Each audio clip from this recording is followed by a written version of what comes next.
que crean dinero de la nada, a partir de ese mecanismo de recibir depósitos en cuenta corriente, no pagar un peso, y con esa plata prestarla y cobrar bastante. Y de esa manera ayudan y se enriquecen. Y el que realmente necesita un crédito, porque está mal, y recibe el crédito, es como un salvavidas de plomo, porque después tiene que pagar interés y devolverlo, y se le hace a veces cuesta arriba, muy difícil o imposible, ¿no? Pregunta entonces sobre este sistema financiero. ¿Mm? Podemos volver cuando veamos política económica, en todo caso, el uso integral de otras herramientas que se cruzan con esta política monetaria y bueno, pueden compensarse, neutralizarse. Política monetaria tiene que ver con esto que estamos viendo, ¿no es cierto? Cuando el Banco Central emite más o menos dinero, cuando el Banco Central determina mayor o menor encaje a los bancos comerciales. Entonces, de esa manera puede aumentar la base monetaria, disminuir, o puede aumentar la oferta o disminuir. ¿Vieron algo de eso? Todavía no, no se han puesto, chicos. Es importante que lo lleven al día, porque si no, no aprovechan los encuentros de consulta ni nada, ¿no? Y ya van a tener que hacer el trabajo práctico de estos últimos 2 puntos. Y después viene el segundo gran festejo, que ustedes lo han de estar esperando ansiosos, seguramente. ¿Mm? Entonces, Yo bueno, le quería consultar eh, sí, con esta situación actual que estaba pasando en esta semana con respecto a que se cortaron las exportaciones de la carne, ujú, que se prohibieron. Tenía que ver un poco con lo que veníamos viendo. tiene que ver un poco y bastante, ¿no es cierto?, con lo que hemos estado charlando en distintos momentos. Está buena la pregunta. Bien, Romina, ¿eh? Estuvimos preparando con Romina la clase, ella tenía que hacer esta pregunta como para ver cómo se vincula las cosas, ¿no? Eh, sí, una medida que se toma porque de pronto, ¿se acuerdan cuando nosotros hablamos de que para las economistas convencionales cualquier aumento de exportación es bueno? Yo le decía que no necesariamente, sino que habría que ver para qué y en qué condiciones. Porque si nosotros dijéramos, bueno, vamos a exportar todo lo que hacemos, y bueno, está bien, pero ¿y nosotros qué hacemos? Entonces tenemos que exportar mucho, estamos todos contentos y la gente se muere de hambre. Y bueno, este es un ejemplo concreto de eso. Porque en este momento nosotros, la Argentina está pasando por uno de los momentos donde el consumo de carne vacuna por habitante es de los más bajos de la historia. ¿Qué significa esto? Que gran parte de la población no puede ni siquiera acceder a consumir carne. ¿Y eso por qué? Porque estamos exportando demasiado. Estamos teniendo exportaciones récord de carne. Nos compran mucho. Entonces, bueno, ¿cuál es el objetivo? El objetivo es tener muchas exportaciones o que la gente viva mejor. Bueno, para los economistas convencionales, el objetivo es aumentar la exportación, no importa qué costo. Porque se escuchan los noticieros decir que van a cerrar frigoríficos, que esto va a crear desempleo y demás. Claro, el tema es que una sola medida no alcanza para cambiar la realidad, porque la realidad es que el aumento de la demanda externa tiene que ver porque hay una demanda que tiene mayor poder adquisitivo que la gran mayoría de los argentinos. Entonces, en ese caso, obvio que se desvía las ventas hacia el exterior para ganar más, porque esa es la lógica de este sistema. El que opera, Sí, es opera más redituable para que hace para la los carne, ¿no es empresarios cierto? de la carne. Claro, Exactamente. para los ganaderos y los frigoríficos. Claro, pero ¿por qué no pensar en que tenga que cambiar la distribución del ingreso y que la gente, los argentinos, puedan adquirir un mínimo, ¿no es cierto?, de carne que le garantice una buena alimentación? Lógicamente que eso no se logra solo con un cierre eh, digamos, no hay una medida sola que cambie la realidad, porque la realidad es que hoy hay una concentración del ingreso muy grande. Entonces, quien no tiene ingresos, por más que cierren las exportaciones, si bien es cierto que eso va a temperar el aumento de precio, porque si aumentan el precio, porque se está exportando más y no se toma ninguna medida, y toda la carne que se produce se verá afuera, como está pasando con muchas otras cosas, como puede pasar con los productos lácteos, como puede pasar con los limones ahora que nos están comprando en Europa y no pueden comprar los chinos, si no empiezan a comprar los chinos y los europeos, nos quedamos sin limones. Nosotros somos primeros productores de limones, ¿no es cierto?, de la región, del continente, pero ¿de qué nos sirve si eso va a significar que no va a tener más limones? Y eso pasa en general con las exportaciones, porque no hay políticas que mejoren las condiciones de vida interna y se pretende, bueno, con una sola medida solucionar el tema, que es un parche que puede ser necesaria, pero dentro de un paquete más integral, porque así sola no alcanza. De todas maneras, es necesario poner límites. ¿Por qué? Porque si el dólar se encarece y tiende a encarecerse, ¿cierto? Todo lo que se vende hacia afuera va a dar más rédito. Y como a veces hay momentos en que los precios internacionales de esos productos suben mucho, esa suba va a significar para los exportadores de esos productos exportando la misma cantidad, como ustedes saben, van a ganar mucho más en peso. ¿Se entiende esto? Se están vendiendo en dólares, supongamos, vende por $1.000.000. Si el peso está a 80, ganan 80 millones de pesos.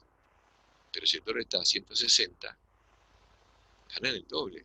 Aunque exporten lo mismo y cobran lo mismo en dólares, porque lo que aguantó es el dólar. Entonces, ¿qué pasa? ¿Quién paga esa diferencia? ¿Por qué exportando lo mismo en dólares van a cobrar el doble en pesos? ¿Y por qué alguien lo paga con la pérdida de su poder adquisitivo? Porque eso genera inflación adentro, entonces lo pagan otros. Hay transferencia de ingresos entre sectores. Una devaluación enriquece a los exportadores, pero empobrece a una gran parte de la población. Y el tema es que cuando eso genera mayores precios internos, impide que haya sectores importantes que puedan acceder a ese bien. Entonces se pueden pensar medidas compensatorias, como puede ser poner límites, fijar retenciones en las exportaciones, pero tiene que hacerse dentro de un programa más integral, donde, por ejemplo, no se castigue, no se, digamos, en cierta manera, no se, si uno toma medidas que son iguales para el gran productor y para el pequeño, y en realidad va a castigar al pequeño, porque no se puede hacer, digamos, medidas que van a impactar de manera distinta al más poderoso o al más chico. Entonces, en general pasó con las exportaciones de soja en el año 2008, 2009, cuando se pusieron retenciones eh, muy elevadas, que llegaban hasta el 50% de lo que se exportaba, y le afectaba tanto al gran productor como al pequeño, y tenían distintas rentabilidades. Entonces, si yo soy un productor pequeño y tengo una rentabilidad, supongamos, de un 30% de mi producción, y hay productores grandes que ganan un 100 o un 120%, si a todos les sacan el 30%, a los chicos lo matan. A los grandes les quita algo, pero entonces no hay una sola medida que cambie todo, sino que hay que pensar siempre en cuál es la realidad. En este caso, es obvio que es irracional que nosotros sigamos aumentando las exportaciones de carne, somos grandes exportadores de carne, pero no tengamos para darle comer al grueso de la población. Esta medida sola no alcanza, es absolutamente insuficiente, porque por otro lado se mantiene una forma política y un modelo económico que es totalmente desigual y regresivo. Entonces, esto solo no alcanza para nada. Pero es obvio que darle toda la posibilidad de que aumenten y que vayan a vender todo afuera es criminal. Es criminal porque nos deja sin alimento a los argentinos. Porque si hay otros sectores más pudientes, en especial de países muy poderosos, que demandan esto, y bueno, van a tener más poder adquisitivo que la mayoría de los argentinos. Y bueno, nos dejan sin comida. Cuando nosotros tenemos costos muy bajos en la producción, en términos internacionales, ¿no es cierto?, en la producción primaria, que deberían garantizar el acceso de esos alimentos a todos. Pero si lo ponemos en términos internacionales, se van. Entonces el comercio exterior y el manejo del valor del dólar y de las retenciones, de los impuestos a las exportaciones, es importante dentro de un programa más integral, que ya lo vamos a ver cuando analicemos la política económica y por supuesto, cuando analicemos la economía argentina en la unidad 8. ¿Mm? ¿Algún otro comentario interesante que traigan cosas así de la realidad actual, ¿no es cierto? Porque esa realidad actual es la que nos permite que nosotros chequemos a ver si estamos entendiendo los conceptos, no solamente el concepto en sí, sino sabemos ponerlo en el contexto en el cual vivimos, ¿no es cierto? Porque todos pueden manejar mucho los conceptos, pero de ahí a la interpretación que hagan de la realidad cambia notablemente, ¿no?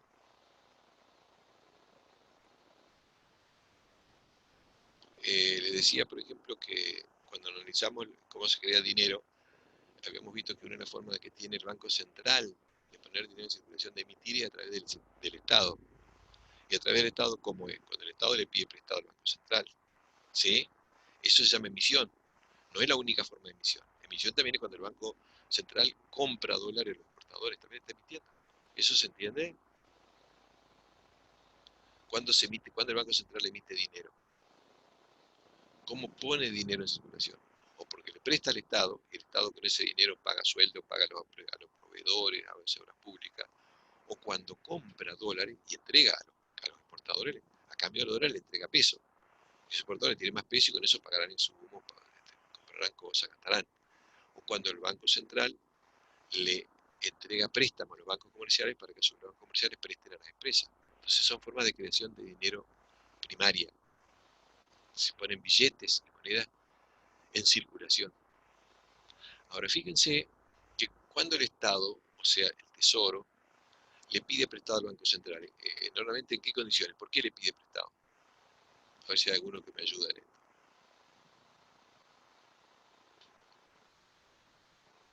¿Por qué le pedirá prestado el Estado dinero al Banco Central?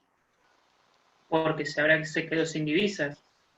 Por los No, pero déficits, estamos hablando de dinero. Por ahora no hablamos de divisas, de dinero. para cubrir los déficits.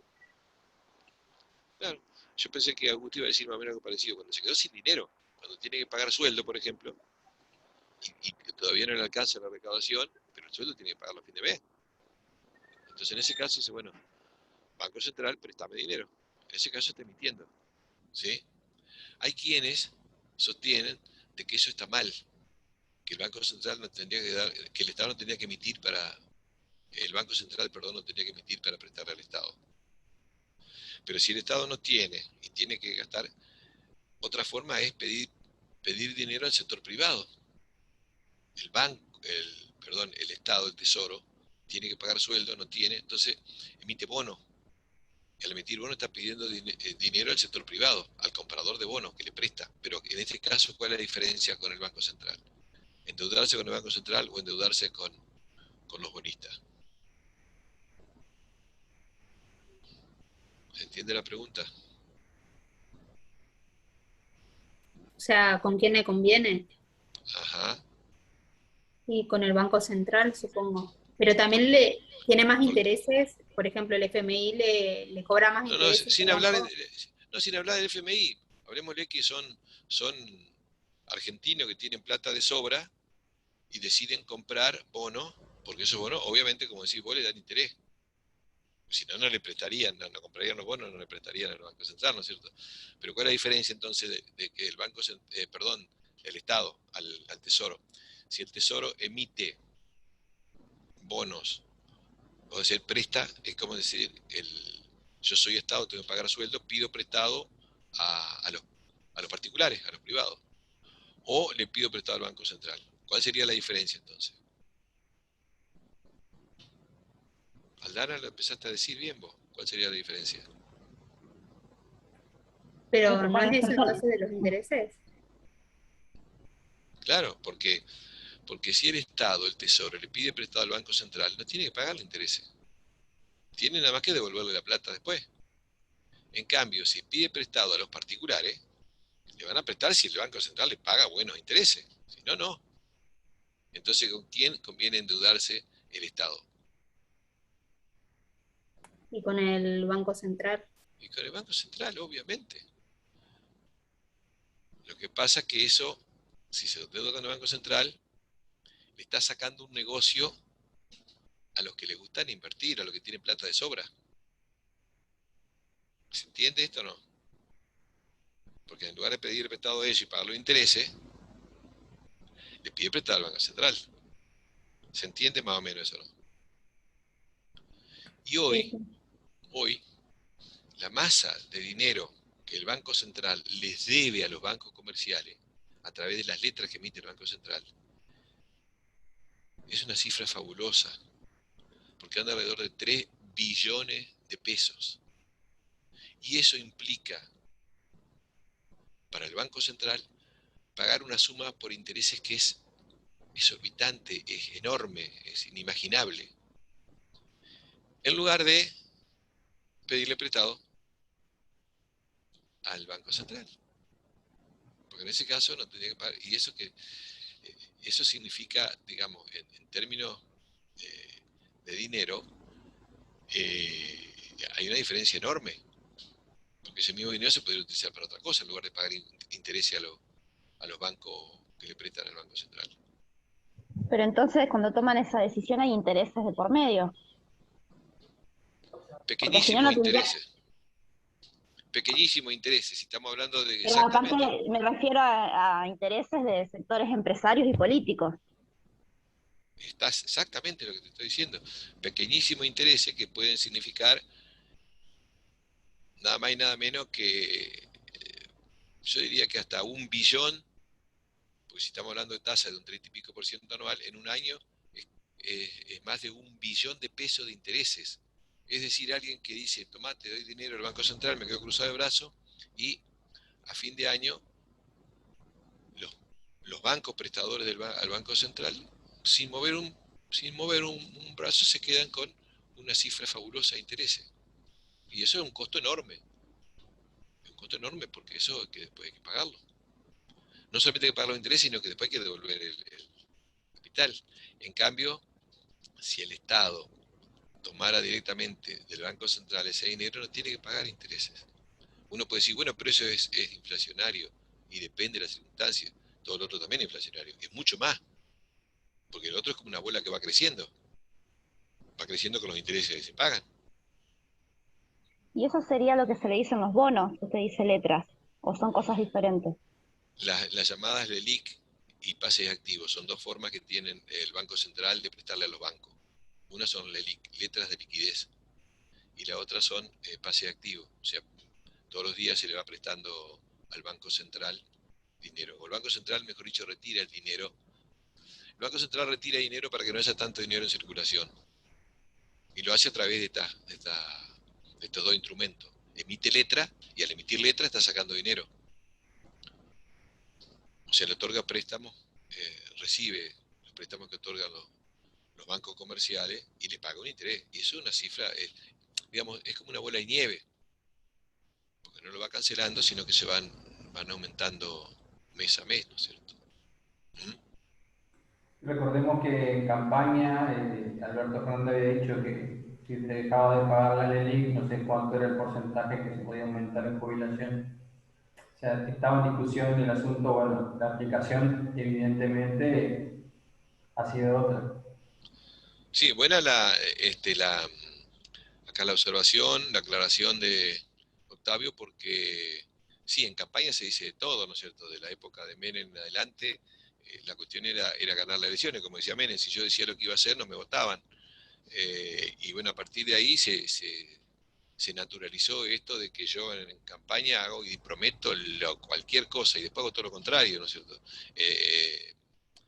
El actual presidente insistió mucho de que lo que le estaban sacando a los jubilados, él lo iba a devolver, lo que le estaban robando, porque le estaban robando con la modificación que hizo Macri, el anterior presidente, ¿no es cierto? En el 2017 le sacó plata a los jubilados que le correspondían legítimamente. Entonces, en campaña, el actual presidente Fernández decía que le iba a devolver eso y lo iba a sacar de los intereses que le está pagando a los usureros bancarios. ¿Qué es lo que ha hecho? Ha multiplicado la plata que le está pagando a los usureros bancarios y le está sacando mucho más todavía de lo que sacó Macri a los jubilados. O sea que una cosa es lo que se dice y otra cosa es lo que hace. ¿Cómo sabemos nosotros si lo que dice es verdad o no? Y esto, muchachos, tenemos que ver qué hacen. Como dice un viejo refrán, ¿no? Más allá de todo lo que se diga, en la cancha se ven los pingos. Vamos a ver en la cancha qué pasa. Porque nadie cuando está en el poder va a deslegitimarse, busca legitimarse y va a prometer cualquier cosa. Y no va a decir que su política puede ser recesiva, puede ser desigual, no lo va a decir. Y bueno, trabajan sobre la ignorancia y el desconocimiento y la desinformación de la sociedad, ¿no es cierto? Y generando siempre debates que no son trascendentes en lo esencial, sino que desvían el eje, ¿no es cierto? O generando falsas divisiones en la sociedad, porque esa división hace que nos peleemos entre nosotros por cosas que son secundarias y dejemos de lado, no veamos esto. Y esto tenemos que verlo, y para eso está este análisis que hacemos de las políticas económicas, que es el punto 4.4, que en cierta manera resume un poco lo que hemos venido viendo en los puntos anteriores. Política económica tiene que ver con que cuando hablamos de política hablamos de tomar medidas, acciones deliberadas para modificar la realidad, para modificar fuera de lo que es la dinámica natural del mercado. Ustedes saben, nosotros hemos visto cuál es la dinámica del mercado, ¿no? En el mercado hay una regla de juego básica que ordena las conductas de todos los agentes económicos, y es acá estamos en política económica, ¿no? ¿Cuál es la política económica? ¿Cuáles son los objetivos? Este es el punto 4.4, los contenidos, ¿no? Entonces yo les decía que el mercado orienta las conductas de según una determinada lógica. ¿Cuál es la regla de juego fundamental que define la conducta de los empresarios en una economía capitalista? ¿Cuál es la principal regla de juego? Esto es esencial porque acá es el punto de partida de la construcción del sistema que tenemos y explica por qué actúan como actúan los agentes económicos, las empresas. ¿Cuál es la regla de juego fundamental? La máxima ganancia. Eso es una derivación de esta regla de juego. Pero, ¿por qué se busca la máxima ganancia? Porque si nomás por el mero hecho de ser egoísta, de querer ganar mucho. ¿Mm? Hay una regla de juego que transforma a todos los que intervienen en la actividad económica en egoístas. Por una cuestión de supervivencia. ¿Por qué? La competencia. Ah, muy bien. ¿Quién dijo la competencia? Acá, Romina. Romina. Muy bien, Romina, ¿eh? Detrás de esa R anda bien. Es la competencia. Vos decís, bueno, vos haces lo que quieras. Si vos querés hacer dulce de leche, querés hacer muebles, sillas, querés prestar servicio, vos con tu plata haces lo que quieras, pero eso sí, otros pueden hacer lo mismo y si no sos competitivo, te quitas los clientes y te fundís.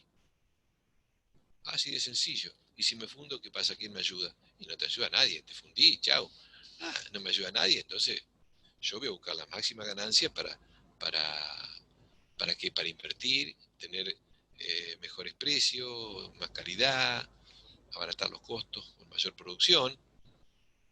Para eso necesito dinero, para eso necesito ganar. Entonces la máxima ganancia para mí es fundamental para mi supervivencia, porque existe la competencia. Entonces si esa es la regla de juego, y bueno, el empresario es competitivo, egoísta, cortoplacista, individualista, porque se la pone la regla de juego. ¿Sí? Y esa regla de juego tiene una sociedad donde la competencia genera, sí, la búsqueda de la máxima ganancia, la tendencia a la concentración, porque los que ganan son cada vez más poderosos y ganan más, y otros que pierden, la tendencia a la desigualdad, la introducción del ingreso. Entonces, eso es la regla de juego del mercado.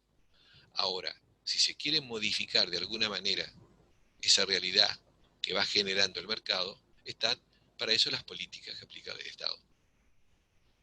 El Estado aplica políticas. Y si aplica políticas que tienen que ver con la actividad económica, hablamos de política económica. Y todas las políticas, en este caso las políticas económicas, yo podría decir que como que se componen de dos elementos: los objetivos y los instrumentos. Objetivo es decir, bueno, ¿qué quiero yo cambiar? ¿Qué quiero conseguir con la política? Porque la política va a cambiar algo de la realidad que no me gusta. Entonces, la política económica está constituida por los objetivos que se definen y por los instrumentos. ¿Cómo voy a lograr esos objetivos? Entonces ustedes van a ver acá que en la bibliografía, en el video que ustedes tienen a disposición, que va a subir ahora Octavio, se habla de que los objetivos en general, ¿cuáles son los objetivos de los gobiernos? Y buscar el máximo crecimiento, la plena ocupación, la estabilización, es decir, combatir la inflación, mejorar la distribución del ingreso.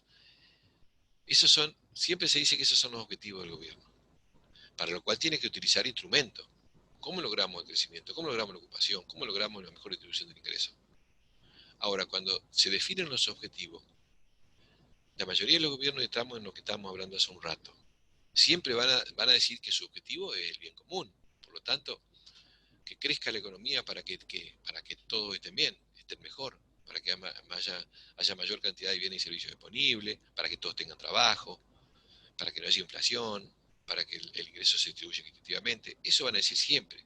Ahora, ¿esos son siempre los objetivos de todos los gobiernos? No sé si, no sé si son siempre los objetivos de todos los gobiernos, pero en parte les sirve también porque si, bueno, si a muchos le va bien, pueden pagar impuestos y por lo tanto al gobierno también le va bien, ¿o no, profe? A ver, ¿son todos iguales en términos de capacidad de incidir sobre el gobierno? Desde una corporación hasta un trabajador o un desocupado. Digo, No. porque yo les dejé a ustedes a disposición la lectura de un material que es muy resumido, muy breve, pero que habla de un cáncer que está carcomiendo a la humanidad y tiene que ver con la dinámica de este sistema donde la lógica económica va generando procesos que hacen de que terminen en la evolución de este sistema con una situación de gran concentración de todos los sectores, de los mercados, con empresas monopólicas o oligopólicas, o con lo que es peor, grupos económicos que son propietarios de empresas monopólicas o oligopólicas. Entonces tienen mucho poder. Al tener mucho poder, sus objetivos obviamente que perjudican al grueso, porque lo que quieren es de una máxima ganancia a costa de lo que sea, ¿no es cierto? Y muchas veces eso a costa de lo que sea puede ser a costa de dejar gente en la calle, a costa de contaminar el ambiente, a costa de afectar la salud humana y la vida humana. Pero ¿qué pasa? Cuando se encuentran con esta disyuntiva los gobiernos, o defender a las corporaciones, aunque afecten a los seres humanos, a la salud, al ambiente o la vida, o defender al, al, a los sectores, digamos, que no tienen ese poder, a los sectores mayoritarios, y están condicionados y muchas veces prefieren normalmente actuar a favor de las corporaciones. Entonces lo económico en ese caso, la dinámica económica de los sectores económicos condiciona a los políticos, definen y orientan y hasta toman decisiones más allá del poder político. El poder político les responde. Entonces ustedes habrán escuchado hablar de que la modalidad que se ha extendido en la producción agropecuaria y agrícola en general de la Argentina y en especial de la zona de la Pampa Húmeda, pero también de otras zonas del país, es la monoproducción de transgénicos. ¿Sabían ustedes que eso es una de las actividades que más se ha expandido? En especial la soja, pero también el maíz, que ocupa más de 2/3 de la superficie cultivable, solamente la producción de transgénicos. Y esa monoproducción de transgénicos genera impactos muy negativos, no solamente sobre la capacidad fértil del suelo, porque no se reponen ni el 30% de los nutrientes que se sacan, se va empobreciendo el suelo, sino que se van contaminando el suelo, se va contaminando los acuíferos, y se va contaminando el ambiente y se va envenenando a la gente. Eso ya está estudiado, ya es algo que ni siquiera necesita demostrarse porque hay mucho investigaciones sobre el tema, ¿no? Se envenena la gente, es decir, un montón de enfermedades, algunas graves, cáncer, malformaciones, etcétera, y muerte. Ahora, fíjense acá en Entre Ríos, ha habido movimientos en defensa de la salud humana, porque se fumiga hasta muy cerca de las escuelas, con el impacto que tiene sobre la salud de los docentes, de los chicos, ¿no es cierto? Y ha habido hasta instancias judiciales donde los jueces determinaron de que no pueden fumigar cerca de la escuela, y el poder político definió que sacó decretos y modificó leyes y presionó al Superior Tribunal de Justicia para que finalmente dejen fumigar hasta al lado de las escuelas. Ahora, ¿quién tiene más poder? Y tiene más poder los que amenazan con que si no van a ser paro agropecuario o lo que sea. Y bueno, y las víctimas son la cantidad de gente que no tiene esa posibilidad de incidir sobre el político. Entonces el poder económico termina condicionando el poder político. Y uno puede decir, bueno, pero eso va va a llevar al desgaste del gobierno porque todos se van a enterar. Sí, bueno, pero los medios de comunicación o de incomunicación y de desinformación son los que de eso no dicen nada o dicen muy poco. Pocos se enteran de las consecuencias negativas que tiene este modelo contaminante y envenenante, ¿no es cierto?, de producir alimentos que no son alimentos, o que son malos alimentos. Pero los medios están sostenidos o por publicidad de las grandes empresas o por aportes del Estado. O sea que el poder económico condiciona al poder político, a su vez condiciona absolutamente a los grandes medios, que yo llamo de desinformación y de incomunicación, porque no cumple con su función, ¿no es cierto? Entonces, en definitiva, cuando decimos, sí, deberían buscar el bien común para legitimarse, pero prefieren legitimarse ante los sectores económicos más poderosos. Porque, y es cierto que los sectores económicos más poderosos tienen poder para desestabilizar. Entonces, bueno, prefieren la estabilidad que les da estar bien con el poder económico a defender los intereses del conjunto. Porque, bueno, porque son decisiones, en todo caso, políticas y éticas, ¿no es cierto? Pero que tienen que ver con la dinámica de este sistema, con las lógicas de este sistema.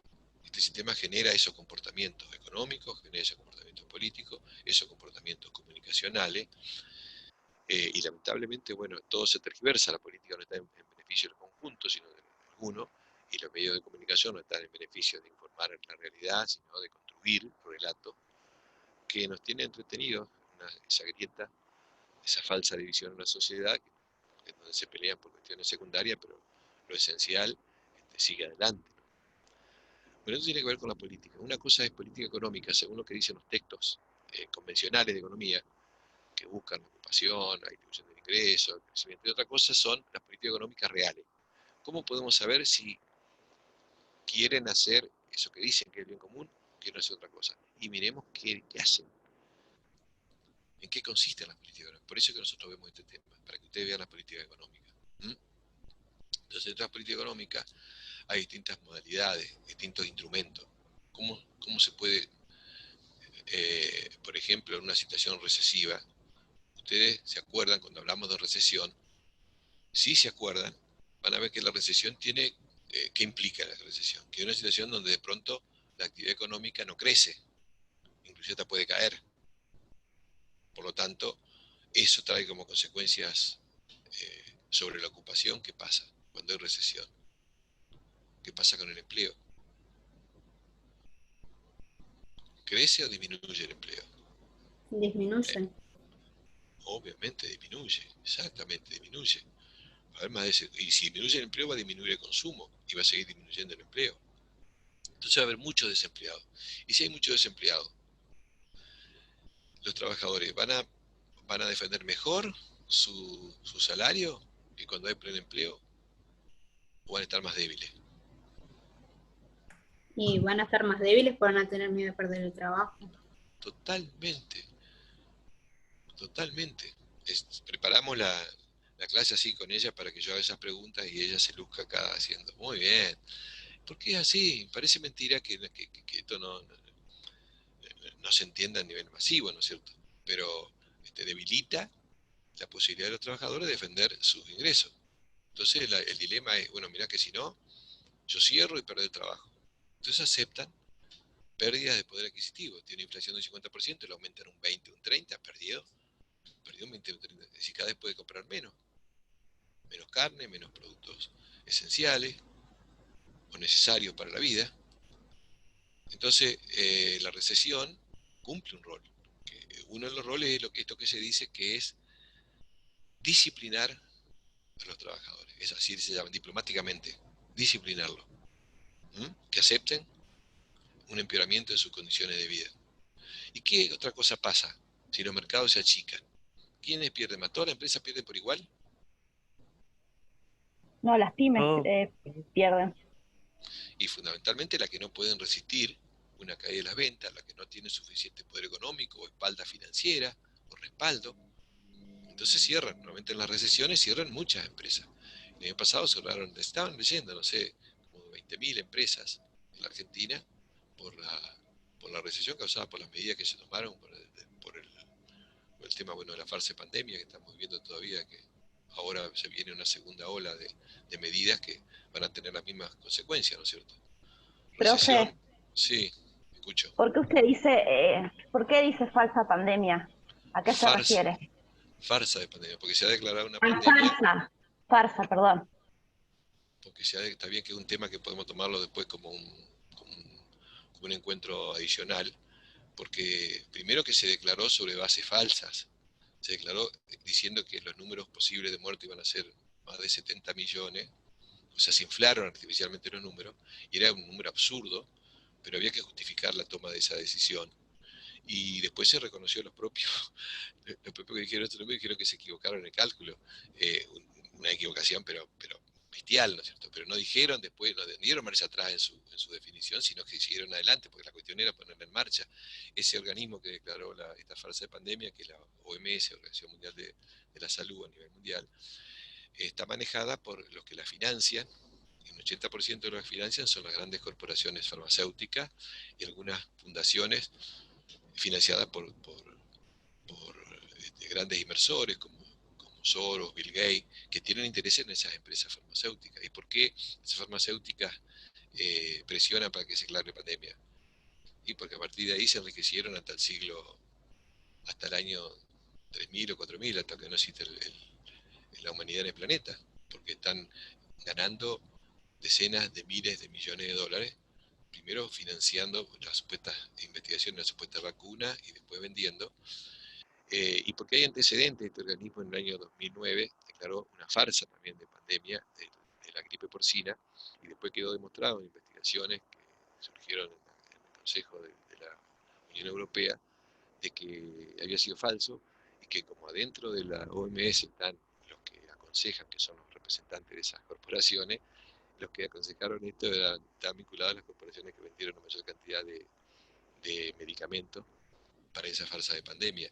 Entonces ya con eso antecedente había que empezar a mirar, y lo que se vio es que ya de por sí se cambiaron los criterios para declarar pandemia, se falsearon los números, y con ese antecedente declararon esto, que llegó a tomar una decisión de paralizar prácticamente el mundo, una decisión inédita. Nunca en anteriores epidemias, pandemias, se llegó a esta decisión, es decir, aislar y encerrar a los sanos, porque normalmente en una verdadera pandemia lo que se hace es separar, aislar a los que están enfermos para que no contagien, a los que están enfermos, y proteger a los sectores que son